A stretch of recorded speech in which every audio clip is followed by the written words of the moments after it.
भगवान शिव को कैसे मिला तीसरा नेत्र? महादेव ने बताया था माता पार्वती को। इसका रहस्य मान्यता है कि जब जब भोलेनाथ रौद्र स्वरूप में आते हैं और सृष्टि विनाश की ओर बढ़ती है, तब तब भोलेनाथ की तीसरी आंख खुलती है। लेकिन त्रिलोचन को यह तीसरा नेत्र कैसे और क्यों मिला?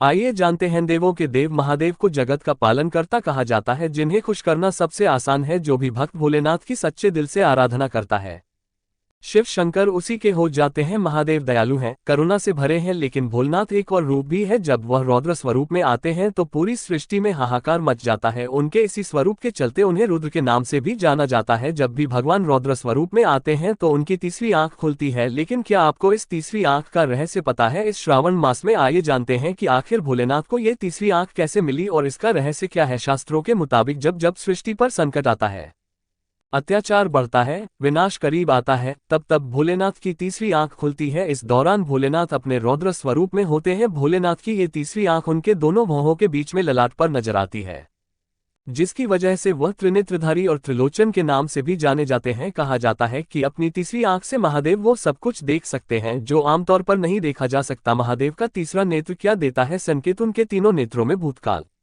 वर्तमान और भविष्य समाया हुआ है। मान्यताओं के मुताबिक ये तीन नेत्र स्वर्गलोक, मृत्युलोक और पाताललोक भी दर्शाते हैं। महादेव की तीसरी आंख एक खास संकेत भी देती है। मान्यता है कि भोलेनाथ जब जब अपना तीसरा नेत्र खोलते हैं तब तब नए युग का सूत्रपात होता है। आइए जानते हैं महादेव को तीसरी आंख कैसे मिली और सबसे पहले उन्होंने इसे कब खोला था।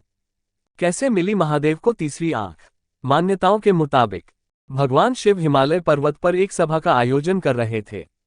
तभी अचानक माता पार्वती वहां पहुंची और शिव जी की दोनों आंखों पर हाथ रख दिया। ऐसा करते ही पूरी सृष्टि में अंधेरा छा गया, सूर्य की रोशनी खत्म हो गई और चारों ओर हाहाकार मच गया। जीव जंतु इधर उधर भागने लगे। सृष्टि तेजी से विनाश की ओर जा रही थी। धरती के पालनकर्ता भोलेनाथ ये दशा देखी नहीं गई और उनके ललाट पर ज्योतिपुंज प्रकट हुआ। इस ज्योतिपुंज के खुलते ही पूरी धरती में फिर से रोशनी हो गई और सब कुछ पहले की तरह सामान्य हो गया। इसी ज्योतिपुंज को महादेव की तीसरा नेत्र कहा गया। बाद में माता पार्वती ने जब भोलेनाथ से तीसरे नेत्र का रहस्य पूछा तो उन्होंने बताया कि उनके नेत्र जगत के पालनहार हैं। ऐसे में अगर वह तीसरा नेत्र न प्रकट करते तो सृष्टि का विनाश तय था।